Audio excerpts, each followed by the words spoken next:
Indonesia sejak lama diramaikan dengan mobil buatan Amerika maupun Eropa. Namun di tahun masuk era 1960-an mulai masuk mobil buatan Jepang.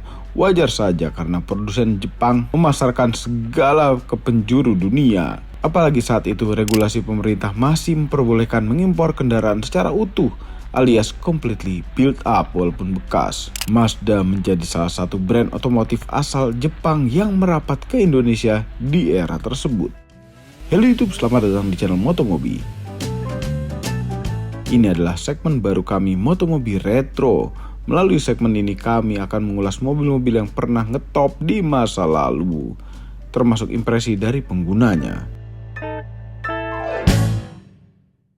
Produk Mazda mulai terlihat mengaspal di Indonesia tahun 1960-an, yaitu R360 dan B600. Tapi B600 populasinya jauh lebih banyak dan banyak yang dianggap sebagai bagian dari pondasi awal kehadiran mobil Jepang di Indonesia. Uniknya di negara asalnya mobil ini bermesin 360 cc, jadi namanya B360. Mazda menyadari versi ekspornya akan lebih baik menggunakan 600 cc. Yang diberi nama B600. Review Mazda B600 ini akan dilanjutkan oleh Paman Didot. Ayo silahkan lanjutkan reviewnya, Paman-Paman. Halo YouTube, berjumpa lagi di channel Motomobi di segmen Motomobi Retro. Hari ini kami menuju ke rumah salah satu car entusias yang benar-benar dedicated banget buat mobil-mobil zaman dulu. Salah satunya adalah, bukan salah satunya, salah banyaknya adalah Mazda B600 ini. Dari pemirsa udah tahu dong ini kira-kira punya siapa, tapi nanti kita bakal ngobrol sama ownernya. Membahas sedikit sejarah tentang Mazda B600 ini.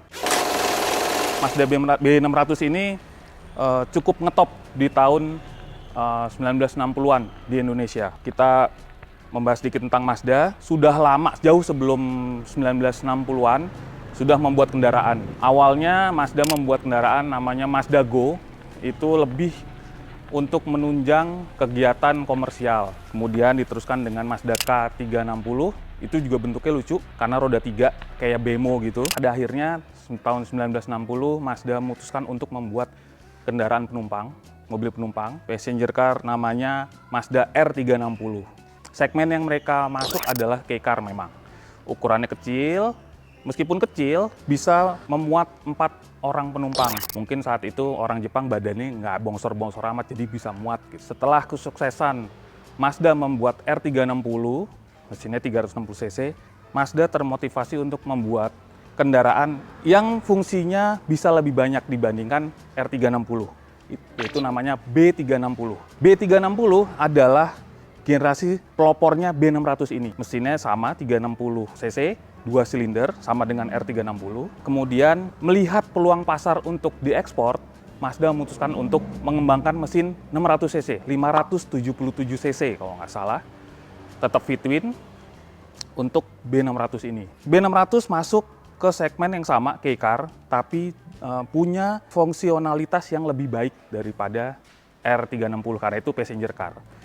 Dia bisa bersifat sebagai mobil van, mobil passenger, dan juga bisa buat kayak station wagon. Nanti kita lihat kepraktisannya. B600 masuk ke Indonesia di era awal 60 seiring dengan event Ganevo. Ganevo itu pesta olahraga Games of New Emerging Force tahun awal-awal 60 dicetuskan oleh Pak Presiden Soekarno. Yang kemudian mobil ini banyak digunakan oleh instansi pemerintah.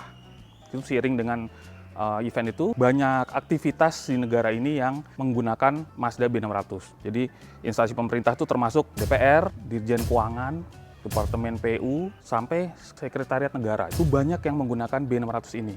Kenapa?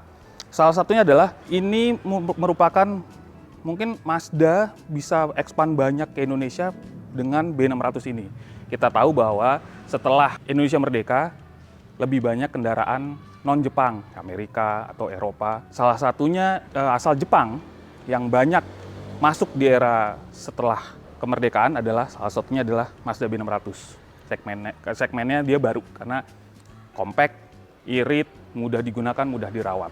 Kemudian fungsionalitasnya luar biasa. Karena praktis, akhirnya tidak hanya instansi pemerintah yang memakai mobil ini, banyak juga pengguna-pengguna ya, privateer gitu ya, atau pembeli-pembeli dari konsumen umum juga tertarik menggunakan ini karena kepraktisan, yaitu tadi kepraktisan, gampang dirawat, kemudian juga gampang nyelip-nyelip di dalam kota kayaknya, karena dimensinya cukup compact. Oke, yuk kita lihat ke interiornya sekarang. Mobil ini memang ukurannya tidak terlalu besar interiornya, cuma Mazda mendesainnya supaya bisa mengakomodir 4 orang dewasa. Memang keterbatasannya adalah joknya mungkin nggak bisa di setel, fix ya.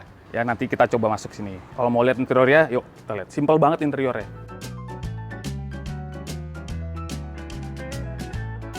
Oke, kita coba masuk ya. Kita coba nih. Ternyata muat. Muat loh.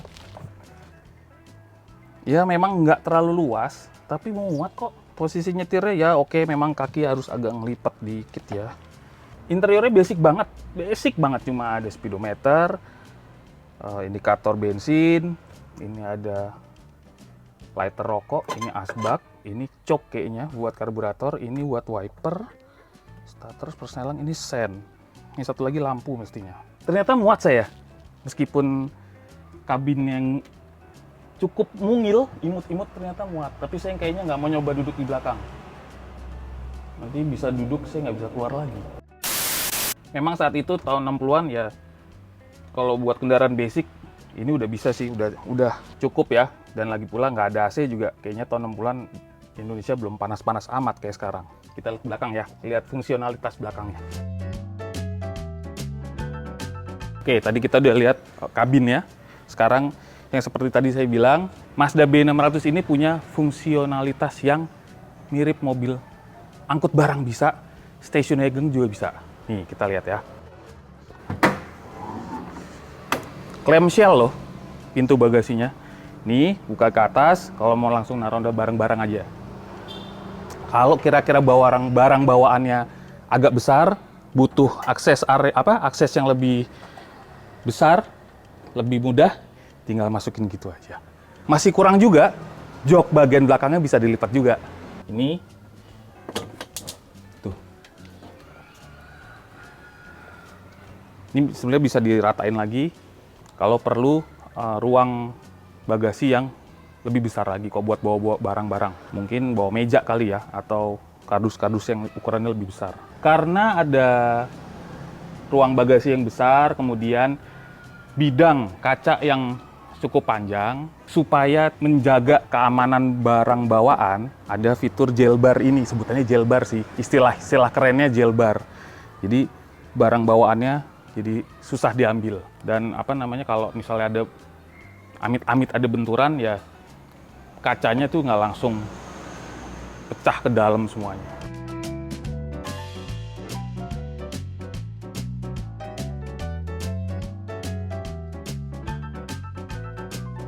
Sekarang kita bahas sedikit mesinnya. Salah satu keunikan Mazda ialah mesinnya itu bentuk mesinnya adalah V-twin, 2 silinder bentuknya V. Sedangkan sejumlah mobil-mobil Jepang lain yang 2 silinder rata-rata dia inline atau segaris. Nah, dia bentuknya unik, V-twin. Jadi mungkin kayak mesin Harley Davidson V-twin gitu. Selain keunikan V-twin, Mazda ini adalah air cool. Jadi nggak punya radiator. Yang didinginkan, olinya yang bertugas sebagai cooling system juga. Kemudian cc-nya untuk yang versi Indonesia adalah 577 atau 600 cc. Simple banget. Aksesnya juga lowong ya. Ruang kabin mesinnya lowong. Kelihatan itu ada master rem di situ. Kemudian kalau mau setel-setel segala macam, mudah lah, aksesnya itu mudah. Pemilik mobil ini telah mengkonversi dinamo atau generatornya menjadi pakai alternator biar bisa pakai lampu-lampu halogen, kemudian ada relay akinya juga bisa pakai yang bagus. Dengan pakai alternator ini, jadi mudah lah dipakai harian untuk masa kini. Mobil ini punya transmisi manual, 4 speed, kemudian bobotnya juga di mobil ini mungkin 600 kilo kali ya. Nggak berat-berat banget, jadi mesin mungkin horsepower-nya cuma 20-an, jadi nggak perlu mesin kapasitas gede, horsepower besar-besar.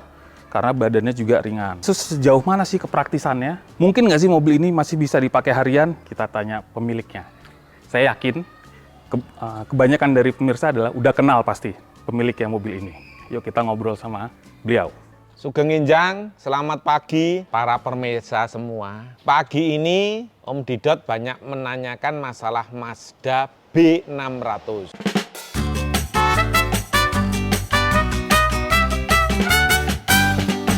Jadi kenapa saya mendem? Mendem itu gila apa ya? Bahasa sekarang apa? Ya, kegilaan saya sama Mazda kotak. Nah, ini bapak saya, ibu saya waktu ini. Lah, bapak saya sudah punya, Mas. Lebih detailnya kita lihat. Loh, Mazda bapak saya. Nah, jadi saya kecil itu bapak saya sudah punya 2 Mazda.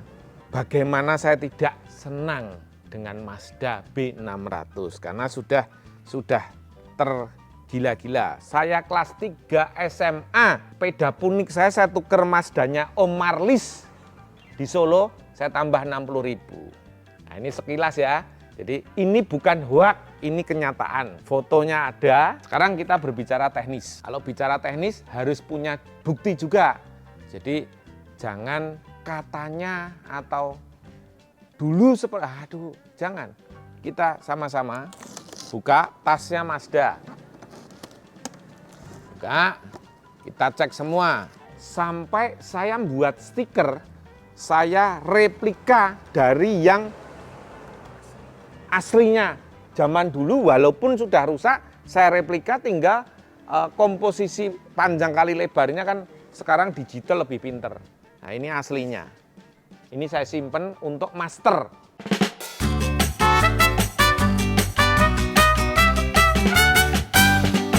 Untuk saat ini Mazda saya jumlahnya 16. Tetapi saya potong jadi 3 unit, saya potong Mas, untuk membuat pickup ini.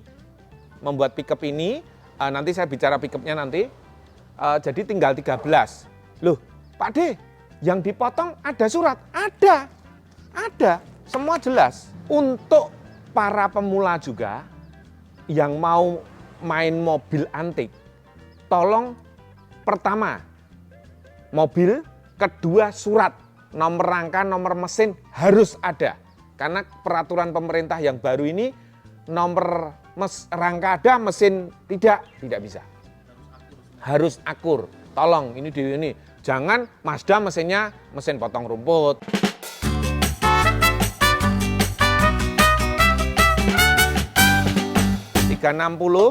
Wheel topnya bolong-bolong. Pasti bisa dipakai di Mazda B600 juga generasi pertama. 60 sampai 63 kadang masih pakai ini. Seri 1 ya? Ya, kadang masih pakai ini, tetapi B600 ini.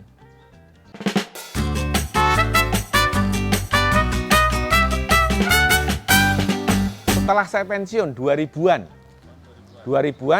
Mazda kotak waktu itu masih harga sekitar 150.300 lah. Nah, itu kenangan indah. Jadi saya nemu di Rempoa itu Mazda 150.000, Mas. Nah, cuman tidak bisa dihidupkan. Nah, ternyata kendalanya cuman dinamo starter sama kabel bodi lah. Nah, inilah yang membuat saya saat ini menjelaskan, membuat data yang lengkap, saya kumpulkan pelan-pelan termasuk foto dan lain-lain untuk para sahabat, para pemirsa saya yang menanyakan masalah Mazda. Jadi waktu Citroen, saya ada Citroen juga, datanya juga ada. Nah, ini Mazda, kita bicara Mazda sesuai dulu. Dan Mazda saya B600 ini ada 2 tipe. Tipe yang pertama dan tipe yang kedua. Tipe pertama 60 sampai 63 atau 64 awal, 64 akhir, 65, 66, 67, 68. Bahkan saya pernah nemu satu surat 69 awal tapi. Nah, itu mungkin stok tahun 65 bisa terjualnya 69. Karena dulu banyak lewat NV Dasaat.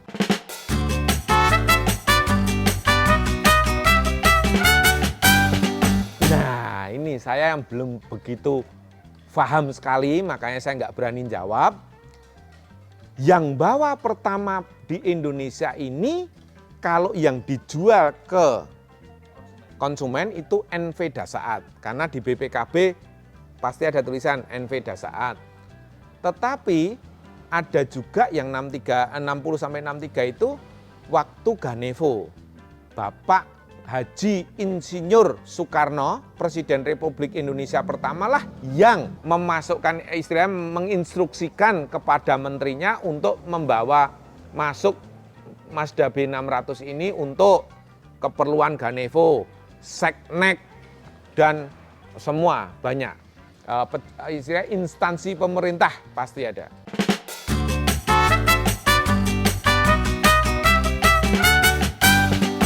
Pickup tidak sebanyak sedannya. Mungkin dulu ya adalah permintaan kan yang, atau biasalah ada sedan deluxe-nya, ada pick-up-nya. Saya pernah dapat. Nah ini kebetulan saya kemarin dapat juga dari DPR RI gotong royong, tapi sudah jatuh ke anaknya. Seri 1? Beda. Perbedaannya kunci kontak agak beda. Ya, ada kupingnya. Nomor 2, grillnya monyong, ya maju atau monyong. 3, handle pintunya 65, pijet, ini tarik.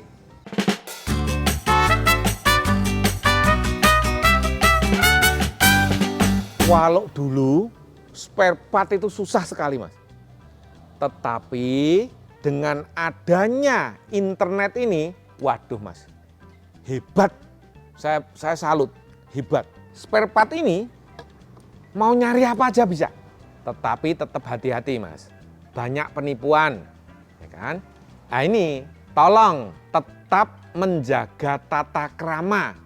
Walaupun dunia ini sudah dipercepat, dipermudah, dipercepat, semua dimudahkan. Sekarang mau apa Mas? Mau nasi gudeg saat ini, klik, GoFood jadi. Yang utama harus ada tata krama. Ngono ya ngono, ning aja ngono. Nah ini, begitu ya begitu, tapi jangan begitu. Jadi pernah misalnya Mas Didot iklan Mazda, langsung dikomentari kan. Lah, dia ada satu orang ikut-ikut iklan di belakang bawahnya. Saya juga iklan loh, bikin iklan sendiri toh Mas. Etika-nya ini etika ya, itu sebenarnya etika. Etika dan tata krama.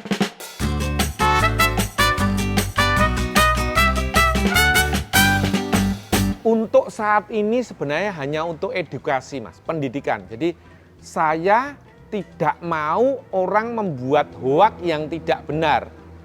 Tetapi konsekuensinya saya kan harus memberikan data yang benar. Lah, misalnya mobil pickup B360, B600, nih. B600 generasi awal, ada. B600 tahun 65, ada. Nah ini Mas, jadi datanya jelas, jadi bukan untuk pamer ya Mas, bukan. Jadi di setiap pameran mau Tumplek Blek, mau Parjo, mau IIMS, kalau saya diundang ya saya hadir dan saya tetap edukasi nomor 1. Jadi jangan ini, loh Pak dijual, lah kalau pas saya nggak punya uang ya saya jual tuh Mas. Apakah saya salah wong jual mobil-mobil saya sendiri? Gitu loh. Nah, mahal pasti karena baru semua. Spare partnya seperti ini kan duit Mas. Nah gitu loh. Jadi lu Pak D enggak dijual karena anak saya enggak boleh dijual. Anak saya yang di ADMI yang kedua ini kan sudah mulai milih, Pak D, ayah ini jangan dijual, yang ini silahkan misalnya gitu. Bentar, ibu saya. Jadi jam-jam ibu saya telepon, pemirsa dan teman-temanku semua, Mas Didot, mohon maaf, saya tidak bisa lama-lama. Terpaksa saya akhiri untuk B600. Kalau kurang jelas atau ada bagaimana, silahkan hubungi saya. Lewat Om Didot boleh, lewat saya langsung boleh. Tetap semangat, rabuk nyawa, tombo hati, tombo kangen, panjang umur. Nyuwun pangapunten, menawi wonten salah-salahipun. Mohon maaf kalau saya banyak salah dalam memberikan ulasan tentang Mazda. Sugeng Ijang.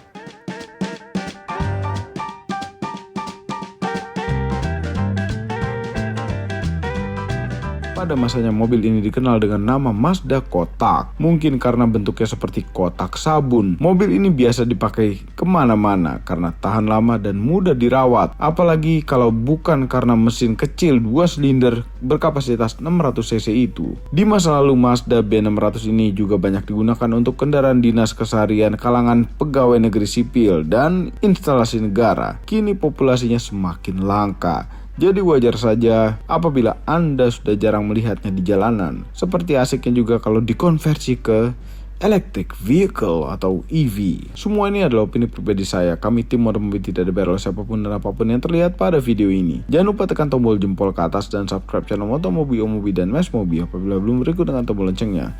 Share video ini ke seluruh dunia melalui sosial media Anda dan jangan lupa follow sosial media kami semua yaitu Instagram. Cek website baru kami motomobinews.id untuk berita-berita otomotif terbaru. Terima kasih telah menonton.